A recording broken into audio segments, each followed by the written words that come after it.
ma chaîne Belle Partout. Je suis Alex, consultante beauté et bien-être. Je vous accompagne dans vos démarches de beauté et bien-être au quotidien. Le thème de la vidéo du jour, les huiles végétales sous forme de questions-réponses. Une huile végétale, c'est un corps gras qui est extrait d'une plante. Et plus précisément, ses graines, ses noix ou son fruit.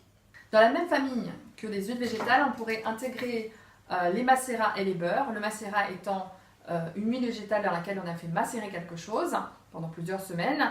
Et le beurre, issu exactement de la même chose qu'une huile végétale, mais dont la densité est bien plus importante.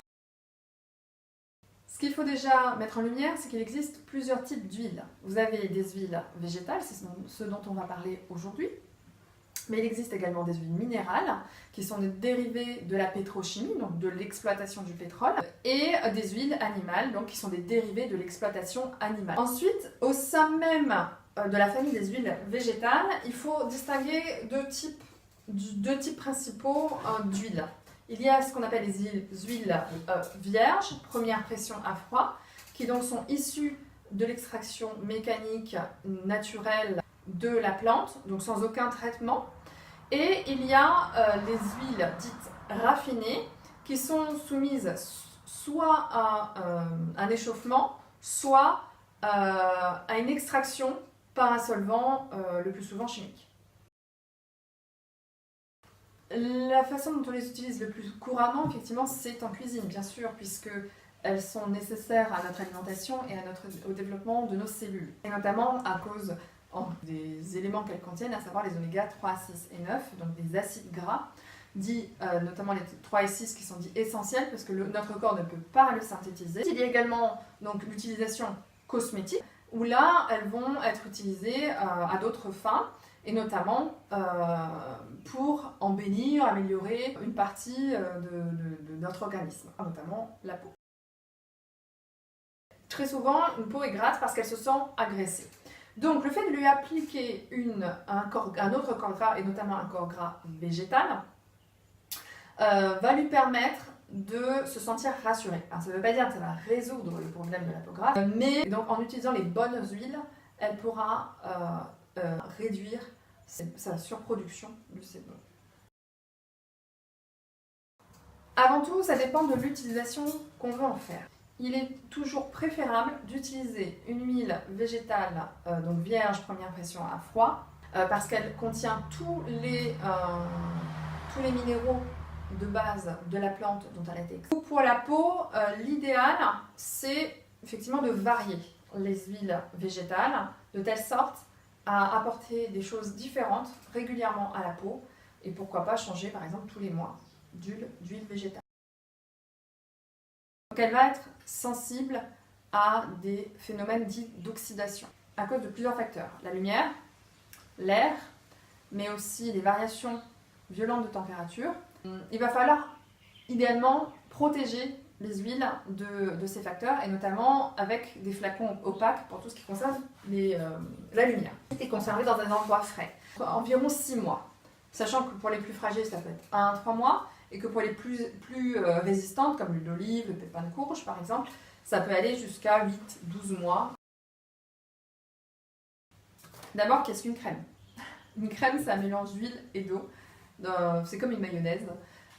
Donc de l'huile et de l'eau qui ont été mélangées pour former un seul bloc. L'huile, on l'a vu tout à l'heure, c'est un corps gras pur.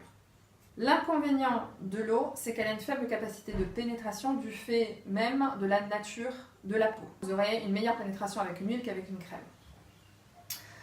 Ensuite, j'ai envie de dire, c'est un peu vous qui choisissez. Est-ce que vous êtes plutôt crème, est-ce que vous êtes plutôt huile, en sachant que de toute façon, il n'y a pas de meilleure solution pour apporter de l'eau à la peau, c'est d'en boire suffisamment. Et si vous décidez d'opter pour l'huile, pourquoi pas compléter l'utilisation de votre huile par les hydrolats de fleurs, de plantes, ou même l'aloe vera, la pulpe d'aloe vera qui, elle, est extrêmement riche en eau. Alors, des précautions d'emploi, j'ai envie de dire, un peu comme n'importe quel produit qu'on va ingérer ou appliquer sur notre peau. Le principal risque étant l'allergie. Si vous faites une allergie aux noix et que vous utilisez de l'huile de noix, vous risquez de faire une allergie. Je vais surtout axer sur les types de peau. Donc on a des peaux grasses, on a des peaux sèches et on a des peaux normales. Et oui, il n'y a pas plus ça. Après le reste, ce sont des états de peau. Donc les peaux grasses, je dirais qu'on peut aller sur des huiles type jojoba, macadamia, nigel, noisette, carotte. Sachant qu'une même huile peut convenir à plusieurs peaux, bien sûr. Sur les peaux sèches, on va pouvoir aller sur des huiles d'argan, des huiles d'avocat, des huiles de rosier muscat, des huiles de coco, des beurres de karité, beurre de cacao, qui conviendront particulièrement aux peaux atopiques. Et enfin, pour les peaux normales, je dirais que on peut prendre plus ou moins n'importe quelle huile, mais on va peut-être axer sur des huiles d'argan, des huiles de macadamia, des huiles d'amande, de telle sorte à pouvoir aussi varier. Et puis, ma foi, après, c'est aussi une question de budget.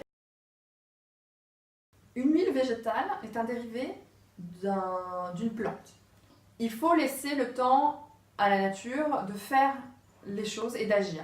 Et ça dépendra du métabolisme de chacun, mais aussi de l'adaptation de l'huile à la peau. Il faudra à peu près attendre un renouvellement cellulaire, à savoir donc 28 jours à peu près, avant de voir les premiers effets. C'est efficace, mais il faut être patient. Voilà pour la réponse à ces 10 questions. Merci d'avoir regardé cette vidéo. N'hésitez pas à liker et à partager si vous avez trouvé ces informations utiles. Et surtout, n'hésitez pas à mettre en commentaire des suggestions ou également des propositions d'amélioration. Je vous dis à très bientôt. Merci.